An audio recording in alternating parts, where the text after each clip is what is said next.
माननीय देवेंद्रजी आणि इतर सर्व मान्यवर व्यासपीठावर हजर झालेले आहेत। मी देवेंद्रजींना विनंती करतो की त्यांनी शिवप्रतिमेचं पूजन करावं।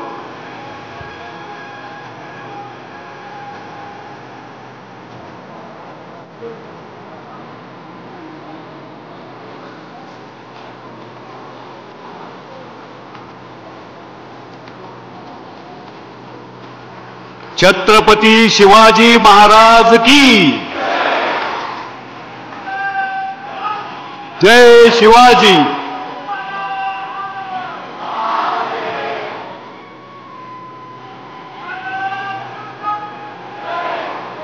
मी सर्व मान्यवरांना विनंती करतो की त्यांनी आपापलं स्थान ग्रहण करावं।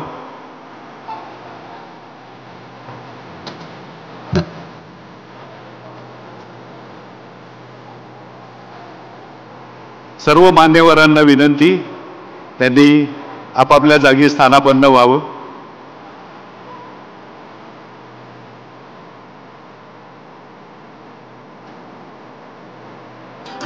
मी जगदीशराव कदमांना विनंती करतो की त्यांनी माननीय मुख्यमंत्र्यांचा सत्कार करावा की त्यांनी आमच्या वतीने त्याचा स्वीकार करावा। शिवसृष्टीच्या सरकार वाड्याच्या प्रवेशद्वाराची प्रतिकृती आहे। धन्यवाद देवेंद्रजी, धन्यवाद जगदीशजी। आता मी विनंती करतो विनयजी सहस्रबुद्धेंना, तेही आमचे विश्वस्त आहेत, त्यांनी उदयन महाराजांचा सत्कार करावा।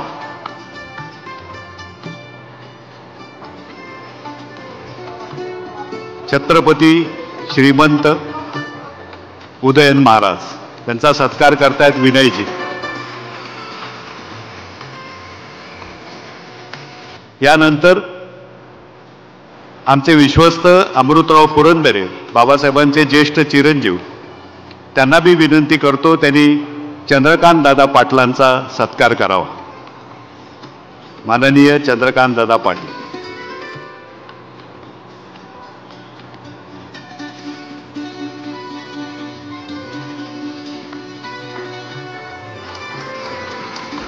धन्यवाद दादा, धन्यवाद, धन्यवाद अमृतराव। आता मी मुरलीधरजी मोहोळ यांना विनंती करतो की त्यांनी जगदीशरावांच्या हस्ते आपला सत्कार स्वीकारावा।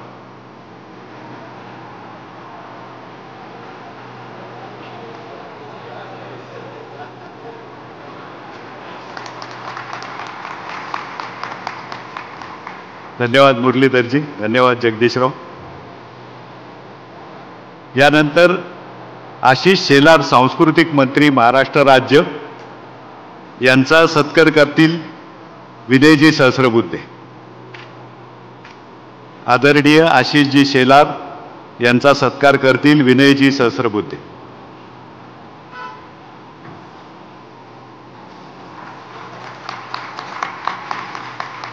धन्यवाद आशिषजी, धन्यवाद विनयजी। यानंतर माननीय नानासाहेब जाधव, राष्ट्रीय स्वयंसेवक संघाचे पश्चिम महाराष्ट्राचे प्रांत संघचालक, त्यांचा सत्कार करतील अमृतराव पुरंदरे। माननीय नानासाहेब जाधव।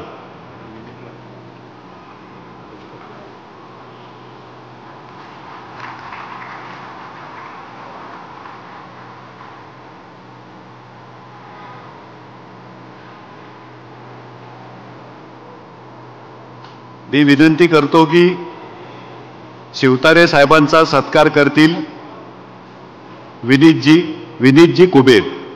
विनीतजी पण आमचे विश्वस्त आहेत।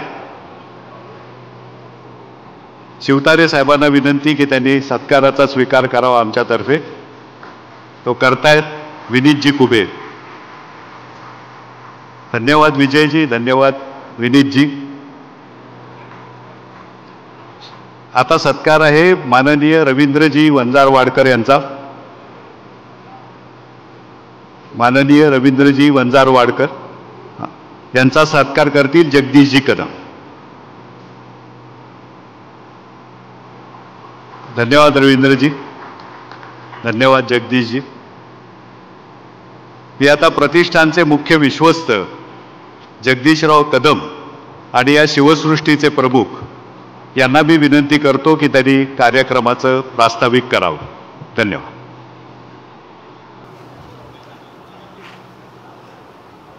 नमस्कार.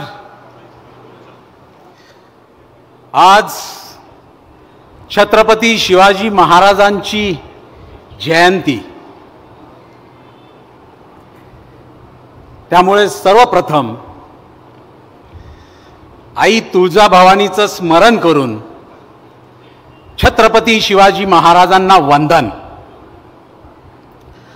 शिवसृष्टीच्या दुसऱ्या टप्प्याच्या लोकार्पणाच्या निमित्ताने व्यासपीठावर उपस्थित आपल्या महाराष्ट्राचे लाडके मुख्यमंत्री आदरणीय देवेंद्रजी फडणवीस साहेब,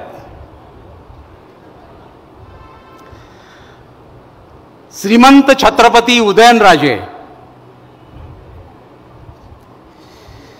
उच्च शिक्षण मंत्री नामदार चंद्रकांतदादा पाटील, सहकार व नागरी विमान वाहतूक राज्यमंत्री नामदार मुरली अण्णाजी मोहोळ, सांस्कृतिक मंत्री नामदार आशिषजी शेलार,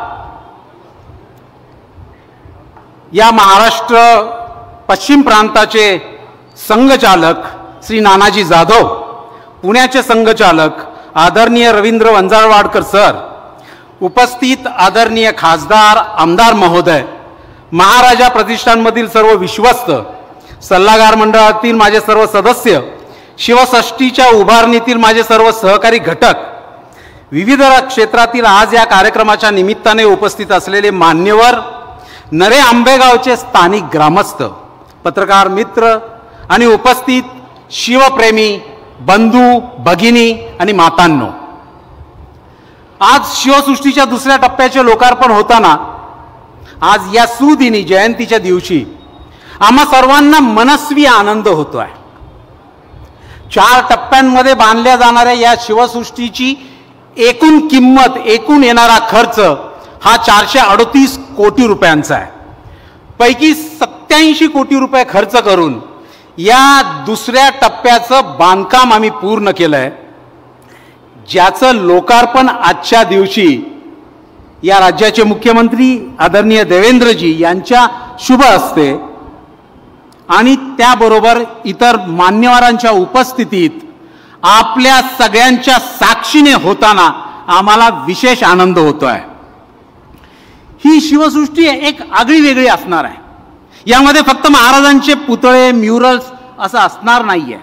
एका वाक्यात सांगायचं म्हटलं तर या शिवसृष्टीमध्ये आल्यानंतर ही ज्या वेळेला पूर्ण होईल त्यावेळेला आपल्याला 21व्या शतकातून 17व्या शतकात शिवकाळात आल्याचा भास व्हावा, अशा पद्धतीची याची रचना असणार आहे. आज मोठ्या प्रमाणामध्ये समाजात जर आपण बघितलं तर महाराजांची ओळख काही छोट्या गोष्टींसाठी जास्त आहे. शाहिस्ते खानाची 3 बोटं, अफजल खानाचा वध, आग्र्याची सुटका आणि राज्याभिषेक सोहळा. पण याच्यापेक्षाही माझा लाडका राजा, त्याचं व्यक्तिमत्व इतकं आगळं वेगळं होतं की आदर्श राज्यकारभार करताना रोजच्या जीवनातले विविध पैलू, मग ते शेतीविषयक असो, पर्यावरण विषयक असो, राजकीय, आर्थिक, सामाजिक असो की युद्ध शैलीच्या बाबतीतला असो, आपण सगळे जाणतो की गनिमी कावा हे महाराजांनी दिलेलं या जगाला एक अतिशय चांगलं युद्धकलेचं रत्न आहे. आणि म्हणून या अनेक पैलूंना परिस्पर्श करणारी अशी ही शिवसृष्टी आगळी वेगळी असणार आहे.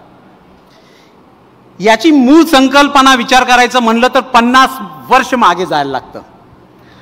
50 वर्षांपूर्वी स्वर्गीय पद्मविभूषण बाबासाहेब पुरंदरेंनी मुंबईच्या शिवतीर्थावरती एका अस्थायी स्वरूपाच्या शिवसृष्टीचं निर्माण केलं. कारण होतं महाराजांचं 300व राज्याभिषेक सोहळ्याचं वर्ष.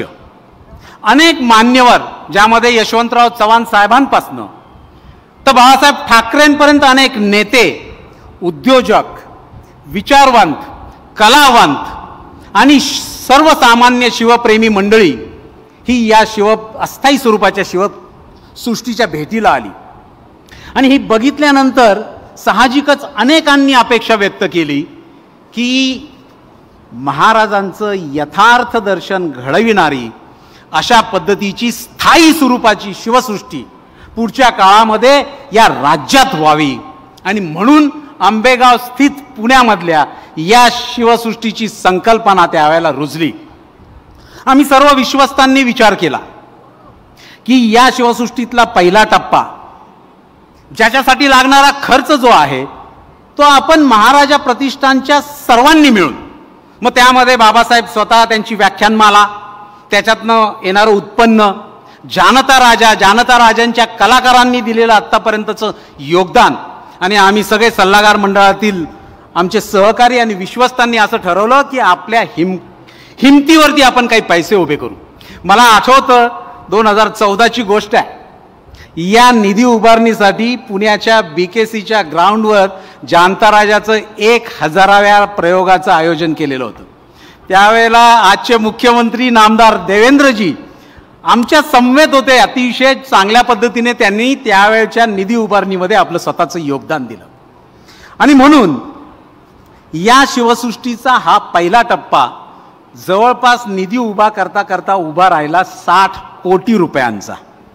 त्यातनं पहिल्या टप्प्याची उभारणी आपण केली आणि या शिवसृष्टीच्या त्यावेळच्या पहिल्या टप्प्याचं लोकार्पण करताना या देशाचे गृहमंत्री नामदार अमित भाई शहा यांनी ही शिवसृष्टी पाहिल्यानंतर समाधान व्यक्त करताना इच्छा प्रगट केली की हिंदवी स्वराज्याची उभारणी करताना महाराजांनी ज्या त्रिसूत्रीचा वापर केला, स्वराज, स्वधर्म, स्वभाषा, या त्रिसूत्रीवरती काहीतरी एक पुढच्या काळामध्ये या शिवसृष्टीमध्ये भव्य दालन असावं, जेणेकरून पुढच्या पिढ्यांना या हिंदवी स्वराज्यानंतर येणाऱ्या भारत वर्षामध्ये अनेक दशकं आणि शतकं काय लोकांवरती, जनमानसांवरती परिणाम झाला हे समजावं.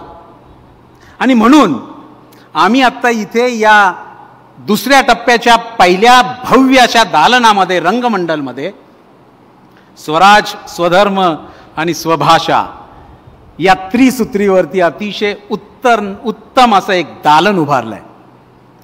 360 डिग्रीमध्ये अंशांमध्ये फिरणाऱ्या प्रेक्षागृहामध्ये बसून आपल्याला ती कालकूपी म्हणजे टाइम मशीन काही हजार वर्ष मागे घेऊन जातं आणि आपल्याला या भारत देशाचा समृद्ध इतिहास आणि संस्कृतीचं दर्शन घडवतं. आणि कालांतराने लगोगल ही कालकूपी आपल्याला शिवकाळात 17व्या शतकात घेऊन येते. या 17व्या शतकात आल्यानंतर शिवचरित्रातील काही अनोखे प्रसंग बघताना मी आपल्याला आश्वस्त करू इच्छितो की आपल्या अंगावर नक्कीच रोमांच उभा राहील. यानंतर या टप्प्यातनं आपण ज्या वेळेला पुढे जातो त्यावेळेला लोहगडाचं प्रारूप, रायगडवरचा गोमुखी दरवाज्यातनं आपण प्रवेश करतो आणि समोर आपलं दर्शन घेतं, आपल्याला दिसतंय ते रायगडावरचा गंगासागर. आज त्या गंगासागरामध्ये आता आपल्याला सर्वांना कल्पना आहे की महाकुंभाचं पर्व चालू आहे. त्यामुळे प्रयागराजवरनं आम्ही संगमावरनं गंगेचं पवित्र जल आणलंय. सांगायला साहेब मला अतिशय आनंद वाटतो की आमच्या दिग्विजय प्रतिष्ठानच्या काही मुली आणि काही मुलं, 7 मुली आणि 2 मुलं हे घोड्यावरती इथनं किल्ले रायगडावरती गेले. रायगडावरच्या गंगासागरमधलं पवित्र जल घोड्यावरनं त्यांनी काल इथे या शिवसृष्टीत घेऊन आले. त्याच्याबरोबर ती प्रतापगड असेल, शिवनेरी असेल, राजगड असेल, असे अन्य गडांचं सुद्धा पवित्र जल आपण इथे आणलंय. आणि आज प्रमुख मान्यवरांच्या उपस्थितीत त्यांच्या हस्ते त्याचं जलार्पण या गंगासागरमध्ये केलं, त्याचं जलपूजन केलं. तिथनं आपण वरती जातो त्यावेळेला एका भव्य प्रवेशद्वारातनं भवानी मातेच्या मंदिरामध्ये प्रवेश करतो. उदयनराजे, मला सांगताना खूप आनंद होतोय की प्रतापगडवरचं भवानी मातेचं मंदिर जसंच्या तसं डॉक्टर देगलूरकरांच्या मार्गदर्शनाखाली आम्ही त्या मूर्तीसुद्धा त्याच पद्धतीने इथे बनवली आहे आणि त्याची प्रतिष्ठापना परवाच्या दिवशी आम्ही या मंदिरामध्ये केली आणि तेही मंदिर लोकांसाठी अर्पण केलं, लोकार्पण केलं. अशा पद्धतीने या दुसऱ्या टप्प्याचं आपण काम आजच्या या दिवशी त्याचा लोकार्पण सोहळा संपन्न करतो आहोत. देवेंद्रजी फडणवीस साहेबांच्या शुभ हस्ते आणि इतर मान्यवरांच्या उपस्थितीत हे करताना आम्हाला मनस्वी आनंद होतोय. शिवसृष्टीच्या तिसऱ्या आणि चौथ्या टप्प्यात साहजिकच काय असेल तर त्यामध्ये तर अजूनच आगळ्या वेगळ्या पद्धतीने मनोरंजक परिस्थितीमध्ये आणि त्या टेक्नॉलॉजीचा वापर करून आपण शिवचरित्रातले काही प्रसंग इथे पुढच्या टप्प्यांमध्ये दाखवतोय. वानगी दाखल अगदी 2-3 सांगायचे म्हणलं तर खांदेरी उदनेरीची आरमाराची लढाई, ज्याच्यामध्ये मराठ्यांच्या आरमाराने जगज्जेत्या ब्रिटिश आरमाराचा पराभव केला, त्यांना पाणी पाजलं, नेस्तनाबूत केलं, ती असेल किंवा पावनखिंडीमधली बाजीप्रभू देशपांडेंची लढाई असेल. ही लढाई दाखवणं अतिशय अत्याधुनिक तंत्रज्ञानाचा वापर केलाय, जेणेकरून ती बघताना आपण असा भास आपल्याला होईल की आपणच त्या लढाईमध्ये सामील झालेलो आहोत. मित्रांनो, आज आपण किल्ले रायगडवरती गेलो तर तिथल्या मोडकळीस आलेल्या वास्तू, भग्नावस्थेतील ती राजसभा बघितल्यानंतर मनाला अतिशय वेदना होतात. अनेक प्रयत्न झाले, अनेकांनी त्यासाठी हा किल्ले रायगड आणि त्यातली राजसभा पुनर्वैभवामध्ये परत उभी राहावी म्हणून प्रयत्न केले, पण कायदा आड येतो. मला सांगायला अतिशय आनंद होतोय साहेब की आम्ही इथे या शिवसृष्टीमध्ये त्याला उत्तर काढलंय. रायगडवरचा राजसभा 65,000 स्क्वेअर फीटची आहे आणि ती जशीच्या तशी इतिहास संशोधकांच्या मार्गदर्शनाखाली उपलब्ध पुराव्यांच्या आधारे आम्ही इथे उभी करतोय. मागचंच वर्ष महाराजांचं 350वं राज्याभिषेक सोहळ्याचं वर्ष संपन्न झालं. शासनाने आणि आपण सर्वांनी ते अतिशय उत्साहात साजरं केलं.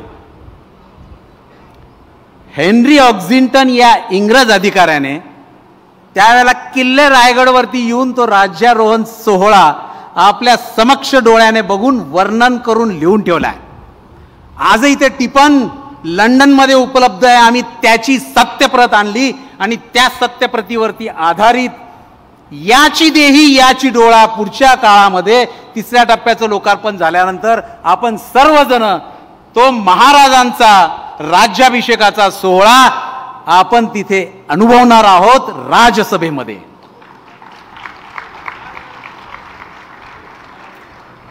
त्याच राजसभेच्या खाली जवळपास 1 एकर जागेमध्ये अंधारी खोली आपल्याला मिळते, ज्याच्यामध्ये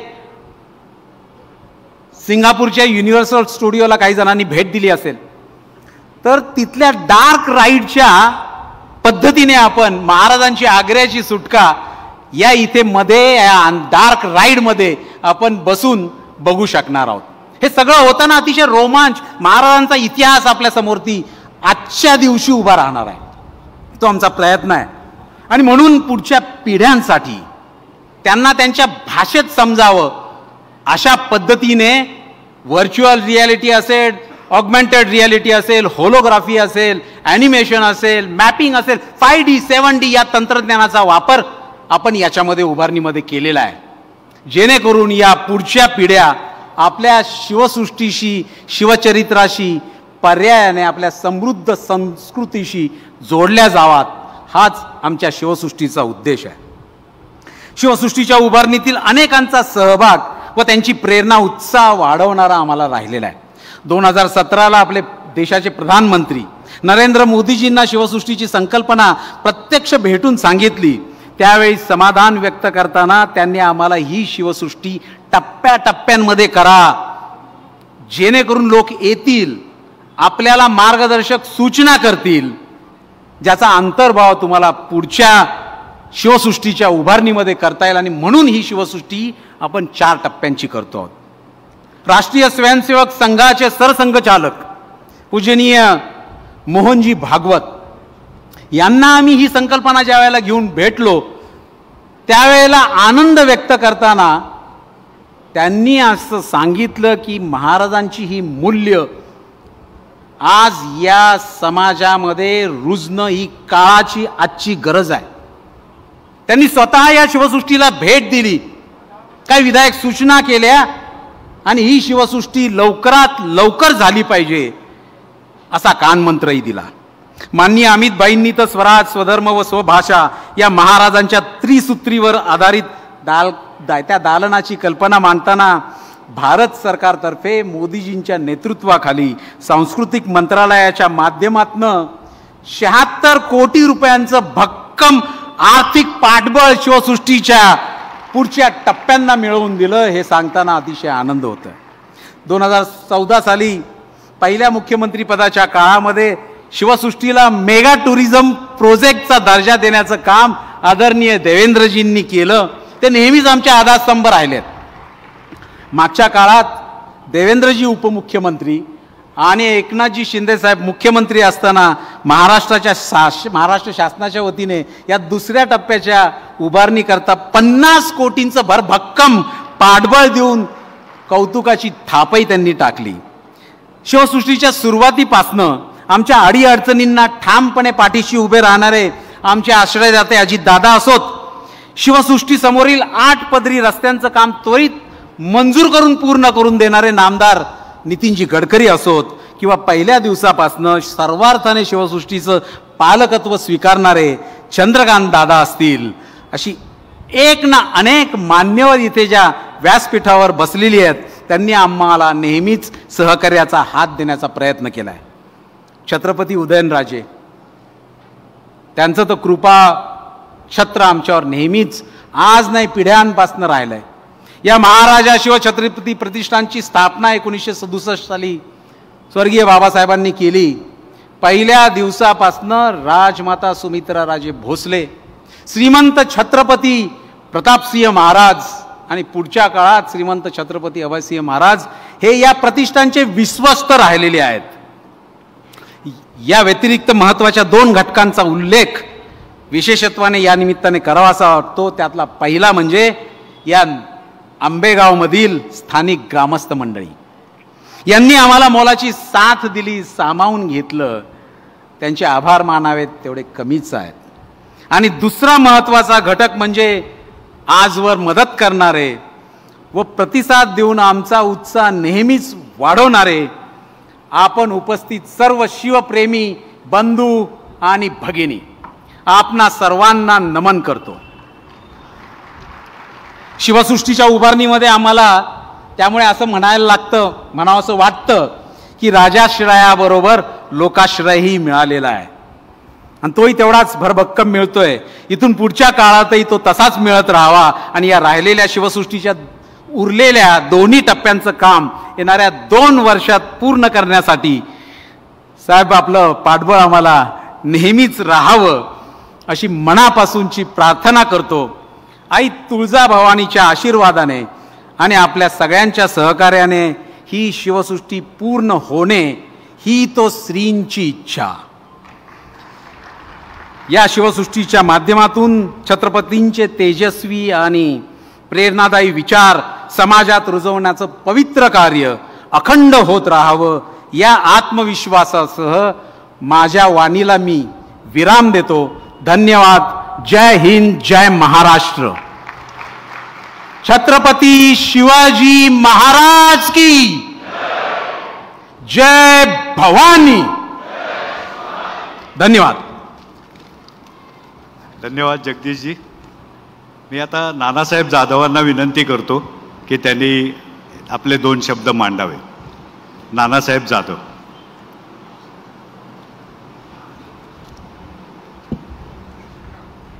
नमस्कार. व्यासपीठावरील सर्व सन्माननीय नामदार मुख्यमंत्री, अन्य सर्व मंत्री, या कार्यक्रमाला जमलेले सर्व शिवप्रेमी बंधू, मातृशक्ती. आत्ता आपण या शिवसृष्टीची जी काही कल्पना आहे ती जगदीशने विस्तृत आपल्यासमोर मांडली आहे आणि आगामीसुद्धा प्रोजेक्ट आपल्यासमोर दिले आहेत. एकाच गोष्टीचं फक्त आपल्याला स्मरण करून देऊन मी थांबणार आहे, कारण आपल्याला सर्वांना बाकीच्यांनाही ऐकायचं आहे. एक गोष्ट आत्ता लक्षात आली असे की हे दुसऱ्या चरणाचं लोकार्पण आहे. त्यामध्ये स्वराज्य, स्वधर्म आणि स्वभाषा या 3ला आधार धरून असं समर्पण आपण आत्ता लोकार्पण केल्याचं आपल्याला ऐकायला मिळालं आणि नंतरही आपण प्रत्यक्ष ते पाहू शकू. मला असं वाटतं की ते पाहत असताना छत्रपती शिवाजी महाराजांचा जेव्हा विचार करतो त्यावेळेस असं लक्षात येईल की जो काही 1000-1500 वर्षाचा किंवा त्याहून अधिकचा जो काळखंड आहे की आमच्या देशातली जनता स्वतःला विसरली होती, स्वत्वाचा विसर पडत चाललेला होता आणि तो स्वत्वाचा विसर ज्याच्यातून जागा होऊ शकतो अशा प्रकारचं जागरण करण्याची आवश्यकता आहे. कारण आपण जेव्हा ती MP थिएटरमध्ये जाऊन पाहू त्यावेळेस काही लाखो वर्षापासूनचा, त्याच्याही पलीकडे अलीकडे आलं तर एवढं पाहण्यापेक्षा 1000 वर्षापूर्वीचं जे गत इतिहास आहे, वैभव आहे, त्याचंही चित्रण आपल्याला त्या ठिकाणी पाहायला मिळेल. त्या चित्रणाच्या आधारावर आम्ही किती वैभव संपन्न होतो, परंतु स्वतःला विसरलं, स्वतःचं जे काही सत्व संपलं की काय होऊ शकतं त्याचा परिणाम आपल्याला लक्षात येईल. छत्रपती शिवाजी महाराजांनी हे सगळं जाणलं आणि या 3 गोष्टींच्या आधारावर त्यांनी आपल्या राज्याची निर्मिती केली असं आपल्या लक्षात येईल.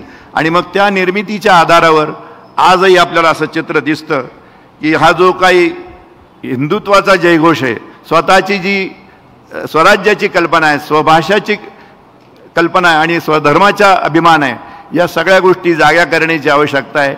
मला असं वाटतं की आत्ताच्याही काळामध्ये गेल्या साधारण 350 वर्षाचा कालखंड शिवाजींचा होऊन गेला तर त्या सगळ्या याच्यामध्ये लक्षात असेल की हळूहळू आपला समाज जागा होतोय.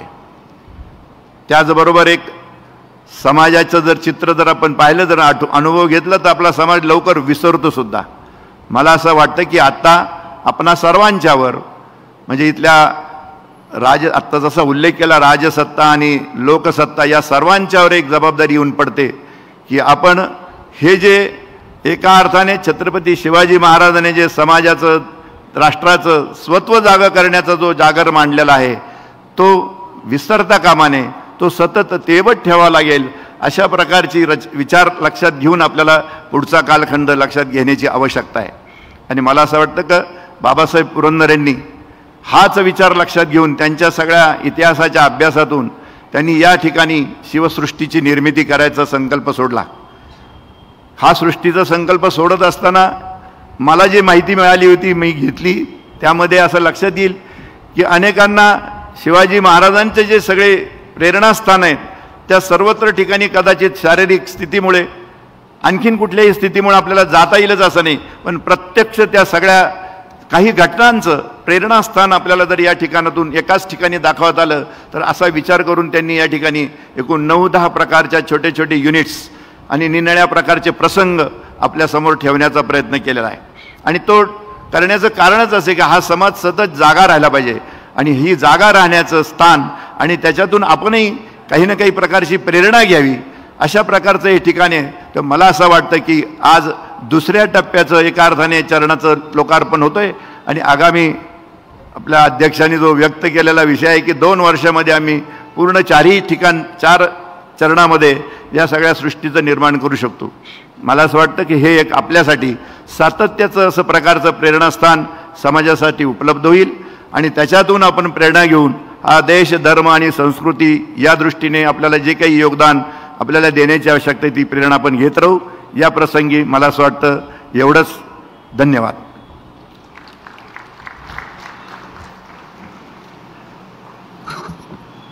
धन्यवाद नानासाहेब. मी आता आपल्या सर्वांच्या वतीने आपले लाडके मुख्यमंत्री माननीय देवेंद्रजी फडणवीस यांना विनंती करतो की त्यांनी आपले 2 शब्द बोलावे. अजून एक गोष्ट देवेंद्रजी आणि आमच्या बाबतीत सांगण्यासारखी आहे की सुमारे 22 वर्षापूर्वी नागपूरमध्ये त्यांनी जाणता राजाचं आयोजनही केलेलं आहे. धन्यवाद.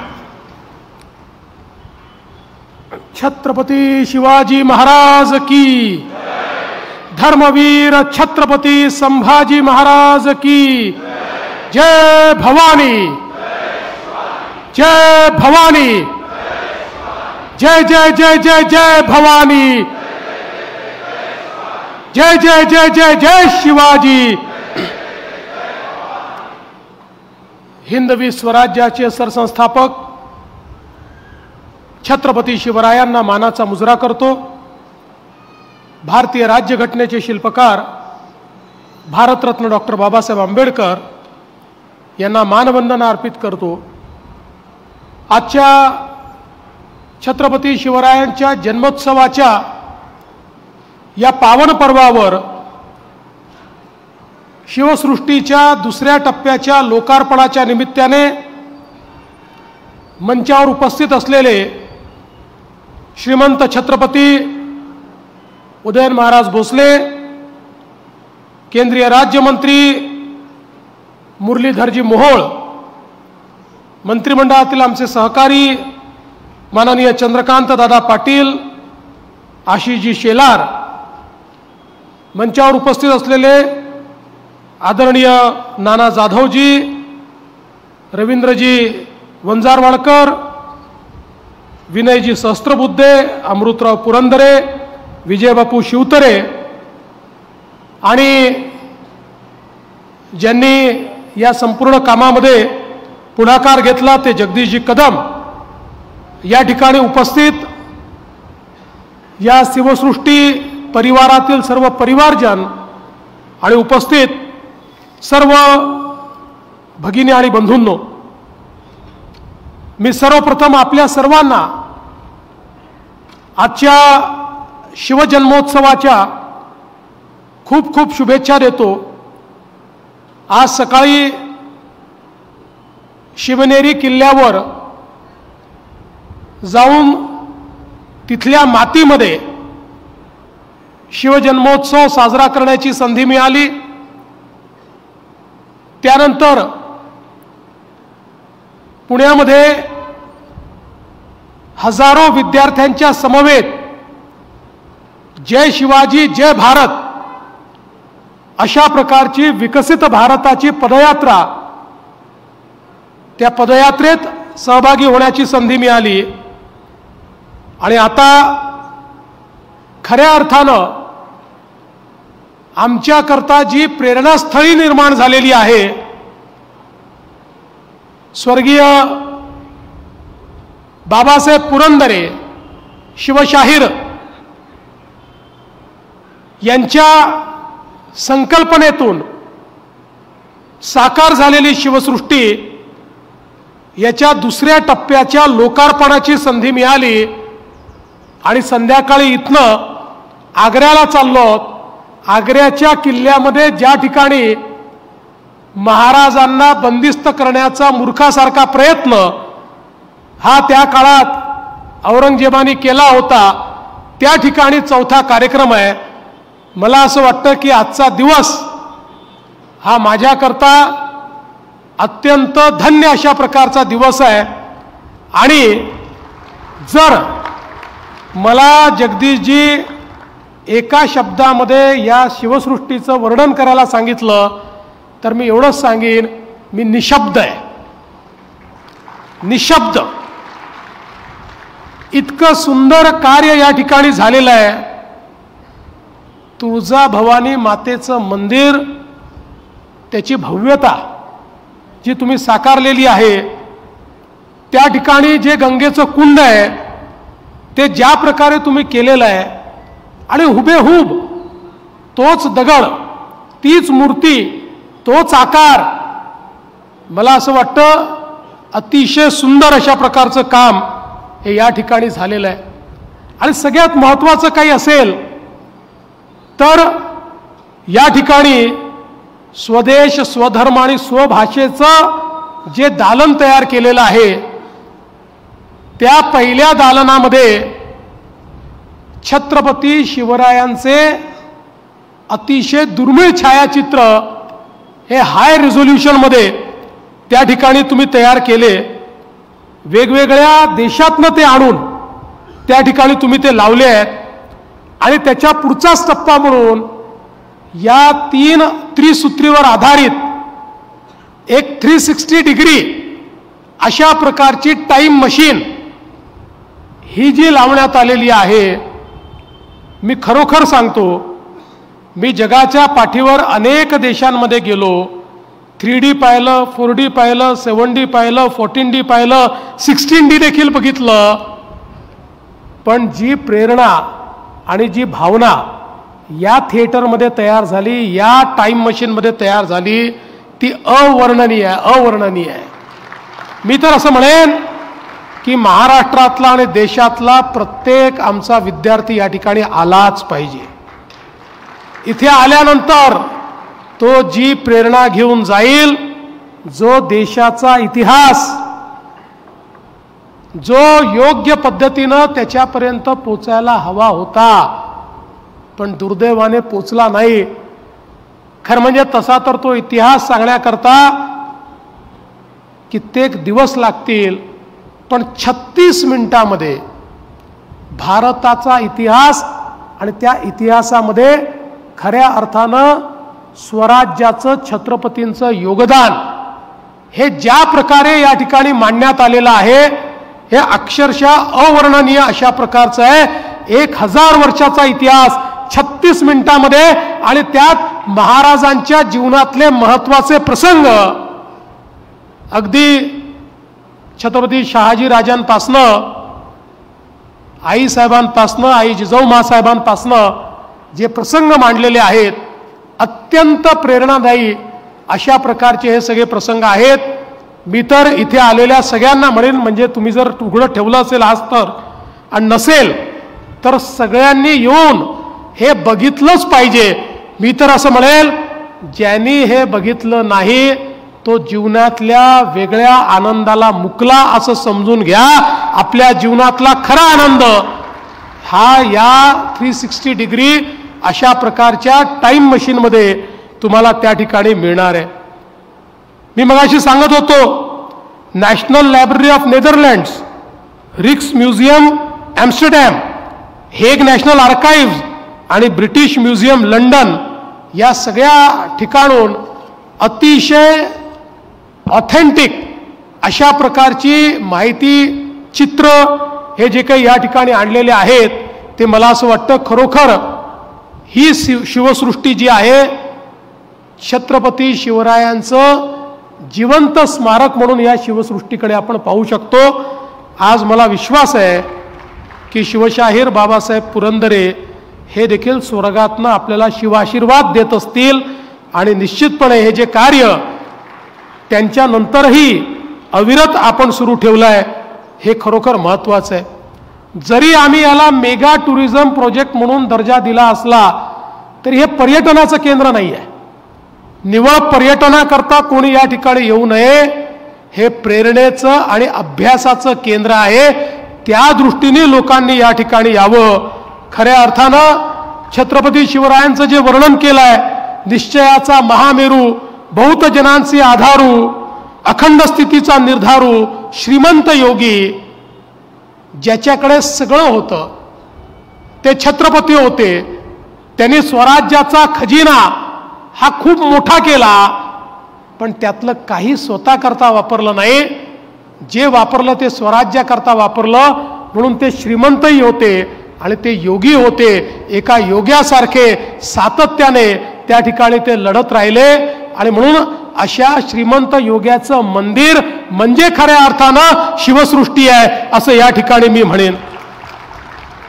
आणि यासोबत स्वभाषेचा, कारण आज आपल्या मराठी भाषेला आपल्या देशाचे प्रधानमंत्री माननीय नरेंद्र मोदीजींनी अभिजात भाषेचा दर्जा दिला, आणि 21 तारखेला त्याच अनुषंगाने दिल्लीमध्ये अखिल भारतीय मराठी साहित्य संमेलन होत आहे. पण त्याच मराठीला खऱ्या अर्थानं राजभाषेचा दर्जा जर कोणी दिला असेल तर तो छत्रपती शिवरायांनी दिला. ज्यावेळी अरबी आणि फारसी या शब्दावलीतून राज्यकारभार चालायचा, या शब्दावलीतून, या बिरुदावलीतून वेगवेगळे त्या ठिकाणी लोकांना टायटल्स दिले जायचे, आणि त्याच आधारावर राज्यकारभाराची आज्ञावली देखील तयार व्हायची. आपल्या स्वभाषेचा आग्रह धरून छत्रपती शिवरायांनी मराठीचा वापर चालू केला, त्याचे पर्यायी शब्द त्या ठिकाणी खऱ्या अर्थानं लिहायला लावले आणि त्या प्रकारची नवीन आज्ञावली त्यांनी तयार केली आणि तोही प्रसंग अत्यंत सुंदर असा आपल्याला या शिवसृष्टीमध्ये पाहायला मिळतो. मला असं वाटतं की हे जे सगळ्या गोष्टी आहेत, छत्रपती शिवराय हे एक लढवय्ये तर होतेच, एक जगातले उत्तम योद्धे, ज्याला आपण त्या ठिकाणी स्ट्रॅटेजिस्ट म्हणतो, अशा प्रकारचे योद्धे तर ते होतेच, पण त्याहीपेक्षा ते उत्तम प्रशासक होते. ज्या प्रकारची कायदा आणि सुव्यवस्थेची परिस्थिती त्यांच्या राज्यामध्ये होती, महिलांचा सन्मान आणि शेवटच्या व्यक्तीला देखील त्या ठिकाणी संरक्षण, कोणी जातीच्या आधारावर आणि कोणी आपल्या स्थानाच्या आधारावर कोणावरही अन्याय करू शकत नव्हतं. सगळ्यांना हे माहिती होतं, सख्खा असो की जवळचा असो, जो अन्याय करेल त्याच्यावर त्या ठिकाणी शिक्षा होणारच. ही जी काही कायदा आणि सुव्यवस्थेची स्थिती त्यांनी तयार केली आणि त्याचसोबत आपल्याला कल्पना आहे, देशामध्ये सर्वोत्तम अशा प्रकारचं स्थापत्यशास्त्र हे छत्रपती शिवरायांच्या किल्ल्यामध्ये आपल्याला पाहायला मिळतं. त्या किल्ल्यांची रचना, तिथली पाण्याचं व्यवस्थापन, तिथली बाजाराची व्यवस्था, वर्षानुवर्ष त्या ठिकाणी ज्या प्रकारे सर्व कारभार चालायचा, किती दिवस वेढा पडला तरीही तो किल्ला पडणार नाही, अशा प्रकारची अभेद्य व्यवस्था हे जे त्या प्रकारे ते करायचे, या सगळ्या गोष्टी मला असं वाटतं की अत्यंत सुंदर अशा प्रकारच्या आहेत. आणि म्हणूनच देशाचे प्रधानमंत्री माननीय मोदीजींनी आपल्या छत्रपती शिवाजी महाराजांचे 12 किल्ले हे युनेस्कोच्या जागतिक वारशाकरता त्या ठिकाणी नॉमिनेट केलेले आहेत. लवकरच त्याची परिषद होणार आहे. आमचे सांस्कृतिक मंत्री आशिष शेलार पहिल्या टप्प्यामध्ये युनेस्कोमध्ये पॅरिसला जाऊन या किल्ल्यांच्या स्थापत्य रचनेच्या संदर्भात, या किल्ल्यांच्या जी काही विलक्षण अशा प्रकारचं त्याची रचना आहे, या संदर्भातलं एक सादरीकरण हे त्या ठिकाणी आमची संपूर्ण टीम जाणार आहे आणि ती टीम करणार आहे.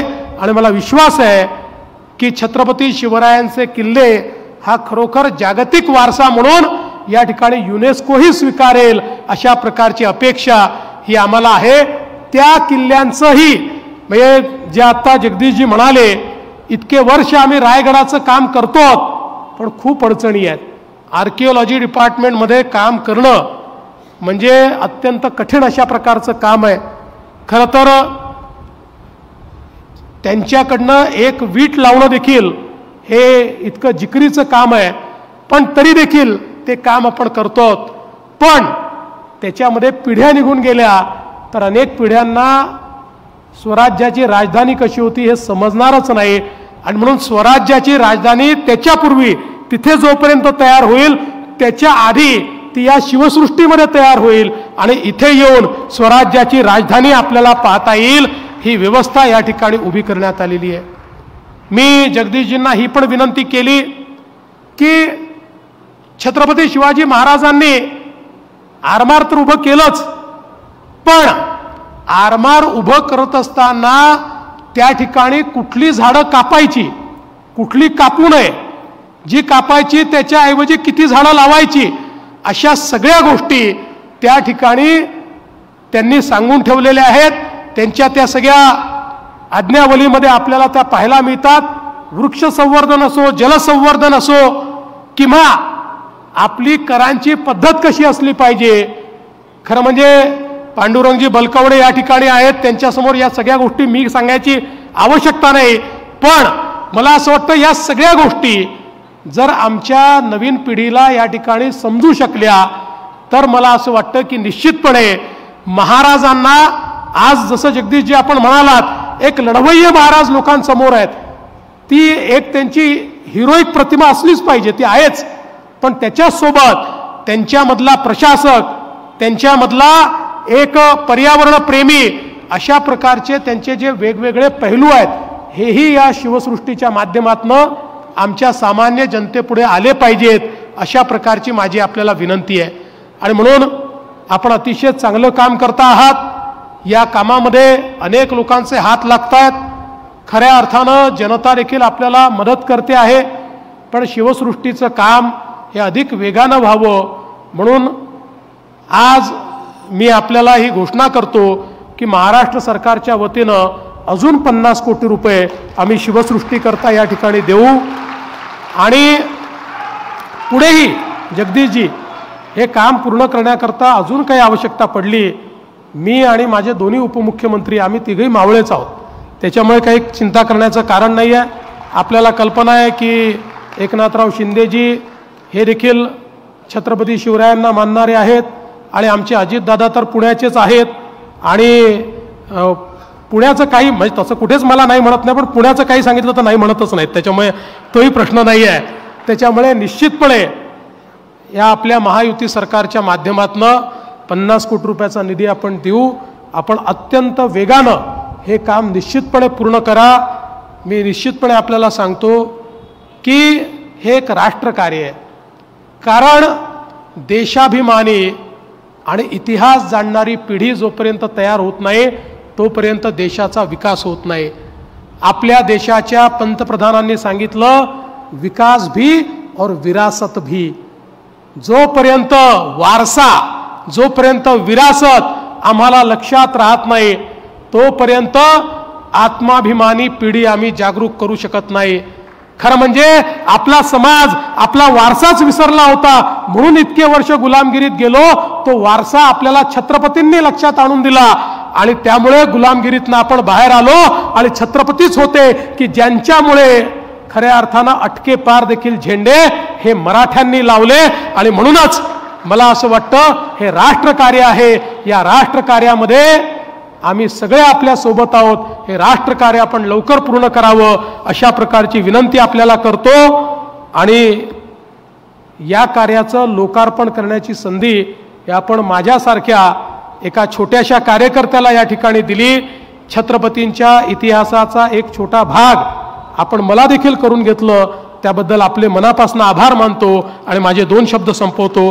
धन्यवाद. जय हिंद, जय महाराष्ट्र, जय शिवराय.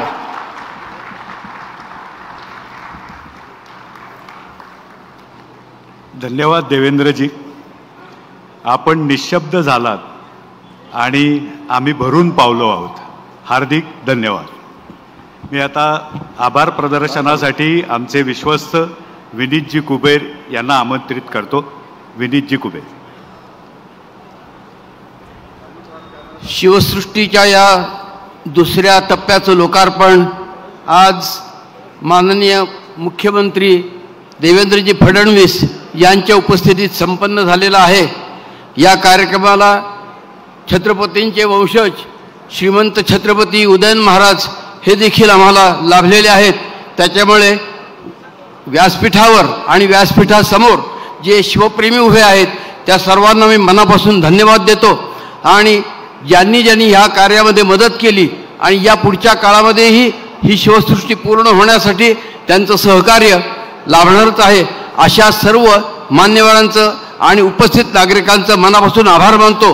हा कार्यक्रम यशस्वी करण्यासाठी ज्या अनेक व्यक्ती आणि संस्थांनी आम्हाला सहकार्य केलं त्या सर्व व्यक्ती आणि संस्थांचं या ठिकाणी मी आभार मानतो. पुणे महानगरपालिका असेल, पोलीस दल असेल, या सर्वांनी फार मोठ्या प्रमाणावरती सहकार्य आम्हाला केलेलं आहे. सर्व पत्रकार मित्र या दुपारच्या उन्हामध्ये या ठिकाणी आलेले आहेत, त्या सर्वांनाही मनापासून धन्यवाद देतो आणि हा कार्यक्रम संपला म्हणून जाहीर करतो. बोला छत्रपती शिवाजी महाराज की जय. भवानी जय जय जय जय जय भवानी. भारत माता की